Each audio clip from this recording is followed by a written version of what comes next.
दूध को अमृत तुल्य कहा गया है, लेकिन ऐसी भी बहुत सारी बीमारियां हैं जिनमें अगर आप दूध पी रहे हैं तो ये आपकी बीमारियों को और बढ़ा देगा। नमस्कार, मैं डॉक्टर हिमांशु शर्मा, आयुर्वेदिक डॉक्टर, और आज आपको इस वीडियो में बताने वाली हूँ कि ऐसी कौन कौन सी बीमारियां हैं जिसमें आपको दूध नहीं पीना चाहिए।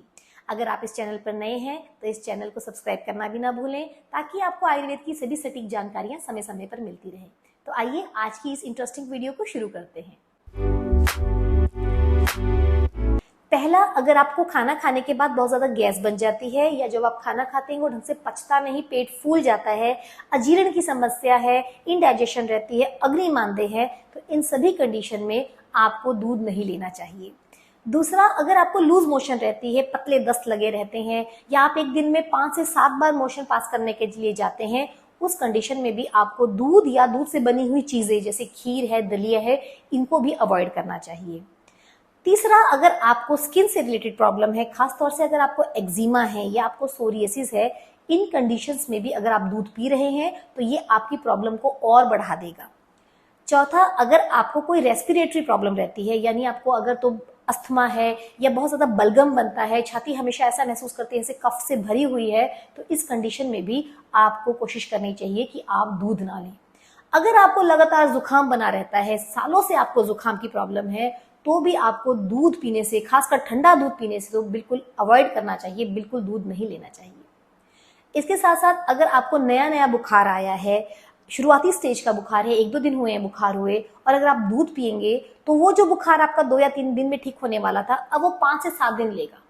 इसलिए दूध की शुरुआती स्टेज में, जिसे हम तरुण ज्वर कहते हैं, उसमें कभी भी आपको दूध नहीं पीना चाहिए। इसके अलावा अगर आपको कणक से एलर्जी डायग्नोज हुई है, यानी आपको वीट एलर्जी है, तो जिन लोगों को वीट एलर्जी रहती है उनकी इंटेस्टाइन्स बहुत वीक होती है, ऐसी कंडीशंस में वो दूध को भी नहीं पचा पाते हैं। तो अगर आपको कणक एलर्जी आई है तो आप दूध पीना भी अवॉइड कीजिए। और अगर आपको वैसे लैक्टोज इंटॉलरेंस है तो आपको दूध वैसे कम लेना चाहिए, बंद करना चाहिए, और साथ साथ में दूध की बनी हुई चीजें जैसे दूध की बनी हुई मिठाइयां हैं वो भी आपको नहीं लेनी चाहिए। इसके साथ जिन लोगों को क्रीमी की प्रॉब्लम है, यानी पेट में कीड़े बार बार हो जाते हैं, उनके लिए भी जो दूध है वो कीड़ों की जो बार बार ग्रोथ है उसको बढ़ाने लग जाता है, इसलिए उस कंडीशन में भी उन दिनों में आपको दूध नहीं लेना चाहिए। इसके साथ साथ जिन लोगों को आईबीएस की प्रॉब्लम है, यानी इनको संग्रहणी रोग है, यानी वो जो कुछ भी खाते हैं वो ठीक से डाइजेस्ट नहीं होता, एकदम गैस बनने लगती है, पेट में दर्द होने लग जाती है, या फिर मोशन बहुत चिकना आता है, या पतले दस्त लग जाते हैं, या कुछ दिन कब्ज हो जाती है, इस तरह की जिनकी विषम अग्नि है, ऐसे लोगों को भी कोशिश करनी चाहिए कि वो दूध ना लें।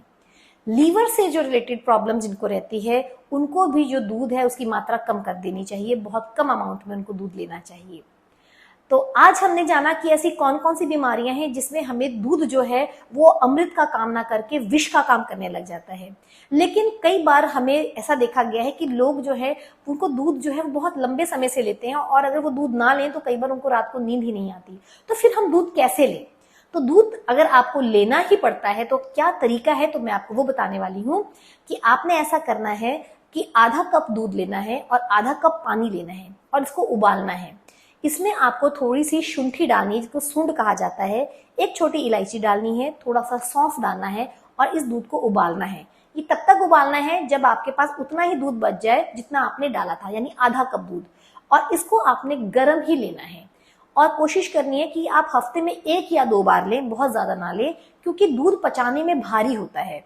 और अगर आपको अग्निमांद्य की प्रॉब्लम है, जितनी भी हमने बीमारियां अभी तक जानी, इन सब में आपको आंग दोष बना हुआ, यानी अग्निमांद्य की प्रॉब्लम है, आपकी जो डाइजेस्टिव फायर है वो दूध को पचा नहीं पा रही है, तो ऐसी कंडीशन में अगर आप दूध पिएंगे तो ये आपकी प्रॉब्लम को और बढ़ा देगा। तो आप आयुर्वेद को अपनाइए और आयुर्वेद की सटीक जानकारी के लिए हमारे साथ जुड़े रहिए। आपको ये वीडियो अगर पसंद आई है तो इसे जरूर कमेंट कीजिएगा, शेयर भी कीजिएगा, और बहुत बहुत धन्यवाद। स्वस्थ रहिए, खुश रहिए, आयुर्वेद को अपनाइए।